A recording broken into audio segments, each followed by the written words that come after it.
Manchester United have just beaten Nottingham Forest 3-0 as league football is back in full swing after the World Cup.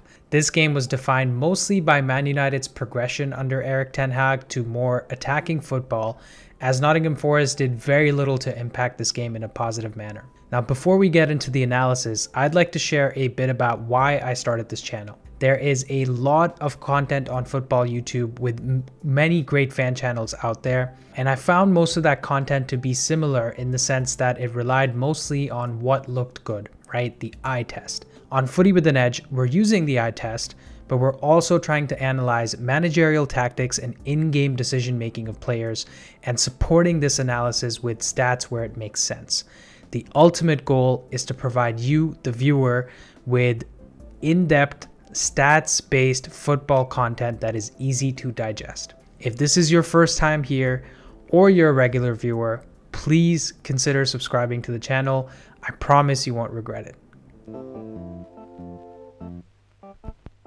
Manchester United started in a very attacking 4-2-3-1 with most of the team looking pretty similar to what we've seen before, but the biggest change is coming at center back with Shaw and Varane.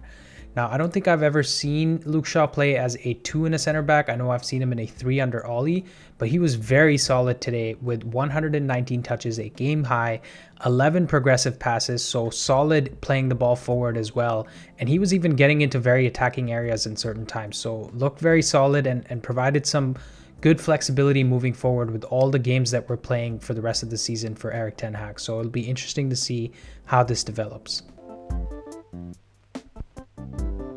In possession, United were playing the 3-3-1-3 that we've seen in the previous games under Ten Hag as well, with Martial high up top on the 2 center backs, Rashford holding high and wide on the left side, a little bit narrower there, Antony on the right side here, Fernandes having that free role in the pocket behind the 3 players, Casemiro dropping into midfield with Wan-Bissaka and Malacia next to him in midfield, and then Eriksen playing as the 3rd center back next to Shaw and Varane, doing a lot of the quarterback stuff that we've always seen him do throughout this season.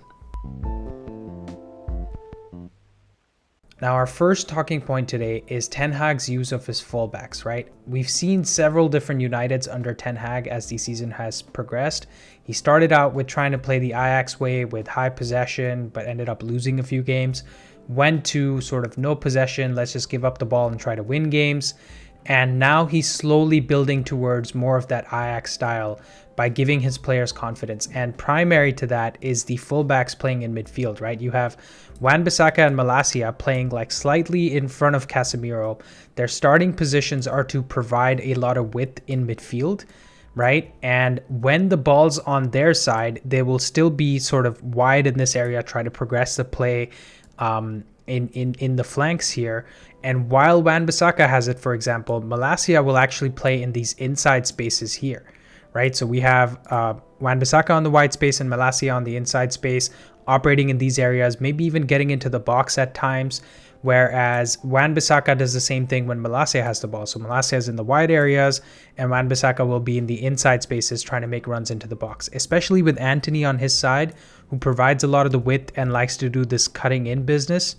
Wan-Bissaka generally tends to occupy this area here, and obviously when Antony cuts in, he tends to go wide. So very important to the way we build up play is the use of fullbacks and them being very tactically versatile, right? Ability to drop into midfield when needed, ability to provide that width when needed, and also being very good passers, dribblers of the ball, good first touch and things like that. So obviously you can see where Wan-Bissaka doesn't fit into the mold of a Ten Hag player, but I feel like Wan-Bissaka looked like he really wanted to stay in this team by the way he's performed in this game and the previous game as well. So I wish him the best, but let's see what happens. Our second key talking point for this game is United's midfield being the strongest part of our team instead of being the weakest, right? Look at these 3 players here. The balance with Eriksen, Casemiro, and Fernandes in the team is so good. It was the worst part of our team with McFred, who were individually bad themselves compared to Eriksen and Casemiro in the pivot. but they also made Bruno try so hard. Bruno had this mentality that if I don't do it, this team's not going to win. And that was probably true in most cases, right? Bruno and Eriksen are so consistent now. Most chances created from open play for any player in the Premier League this season by Bruno Fernandes. So he deserves praise for that. He tries and tries and tries and never gives up. And Casemiro, man, what a player. Like, his stats alone are amazing, right? Let me talk about his attacking stats. 1 assist, 3 chances created, 0.53 XG and XA. Eriksen or Bruno have these stats only and nothing else. They've had a great game. On top of this, Casemiro, he's always willing to get on the ball. 107 touches, second highest in the game after Luke Shaw. Always passing forward whenever he receives the ball. So Eriksen, Shaw, Varane, anyone playing it to him, he's always passing it forward, as evidenced by the 14 progressive passes he had in this game, which is a game high. Defensively as well, he's a rock. So not only does he progress the ball and receive it well, 6 tackles and interceptions, 3 clearances, and 7 ground and aerial duels won. What an interception and what an assist he made for that third goal that he passed to Fred, right?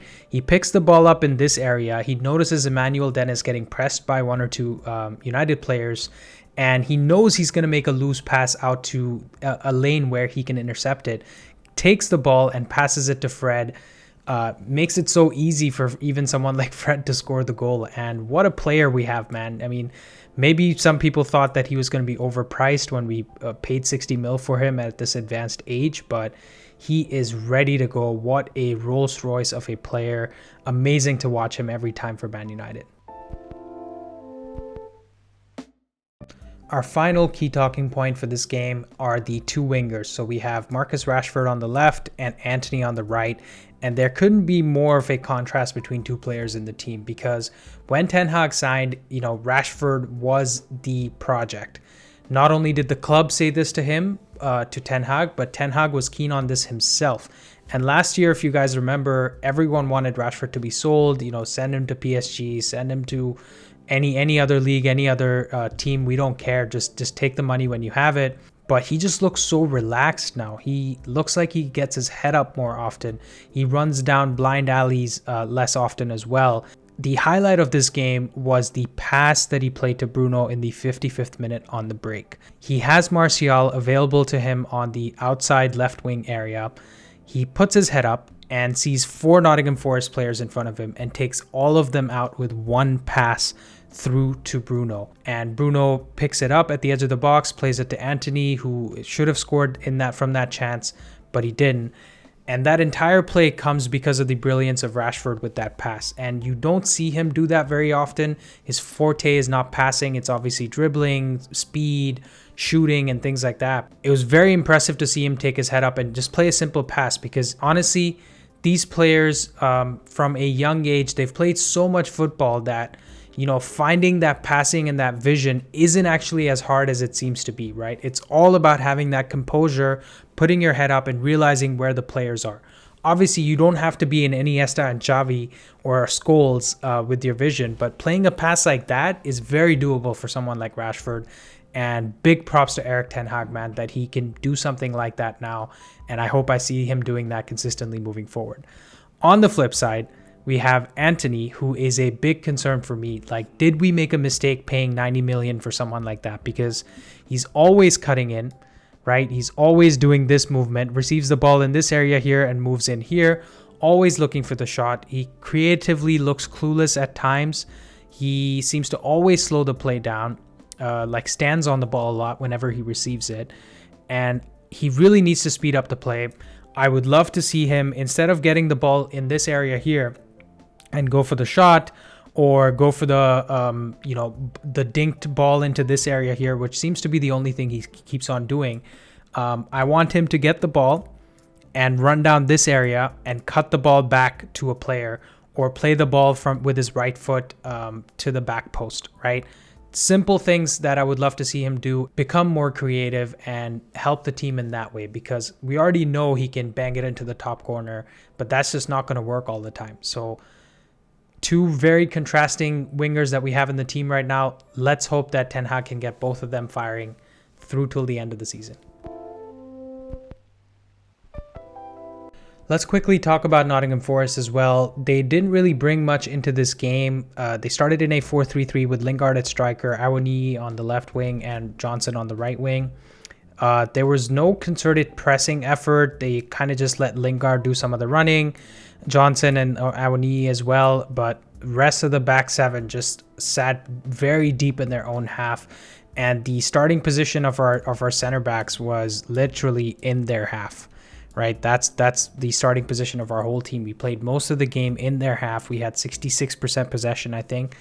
And the big mistake that the Nottingham Forest manager made was they needed to press this United team. United struggle when we get pressed. We create individual errors. There's sloppy passes, and any team, even a League One team, can come and do this against United. And I know we're under Ten Hag and we're looking promising and things like that, but just put some pressure on us, man. I can't believe they just came there to sort of not win and hope we don't get beat by 5 goals. And that was a big mistake. I thought he could have utilized Lingard to be put on Eriksen and make it really difficult for him to play any passes, because Eriksen was doing this all game, right? To Malacia, to Casemiro, to Rashford, Fernandes, Wan-Bissaka, Anthony on this side, and if he was cut off, it would have been a very difficult game for us to build up, and we would have had to come up with other solutions. Now, in closing thoughts, I would like to say that because Nottingham Forest are like such a bad team, they have no pressing, no quality, and no goals. It's hard to take a lot from this win and say, wow, we're back to the United of old, right? So we have to take it with a pinch of salt. All 3 goals as well that came today may not be easily replicable in games moving forward. The first one comes from a training ground exercise, not a guaranteed goal every game, right? You can't just keep doing the same thing. The second goal is a poor save from the goalie, Hennessy, and most goalkeepers would just save that. And the third goal comes from sort of a high press chance where, they make a mistake. It's deep late into the game, and Casemiro is obviously amazing to intercept that ball and find that pass to Fred. But my point is, the goals that we got today weren't cutting open and slicing open a low block with amazing play like we see the likes of City do every game, right? So we're yet to see that level of progression from this Ten Hag side. So if you're a United fan, let's not get too excited about this win. Of course, it was important and we need to get the points. Just look at Tottenham. By playing crap, they're still 1 point ahead of us somehow. But for us to get top 4, we will have to not only win games like this, but win them convincingly, in the sense that most of the goals we score are well-deserved and clear-cut, and they can be replicable, right? We can play those patterns of play in future games and say, okay, that's how we can get a goal. Guaranteed every game, if we do these things, we'll score goals. And I'm yet to see that completely convincingly in a game, but hopefully that comes very soon. Thank you guys for watching. Like and subscribe, and I'll see you guys in the next one.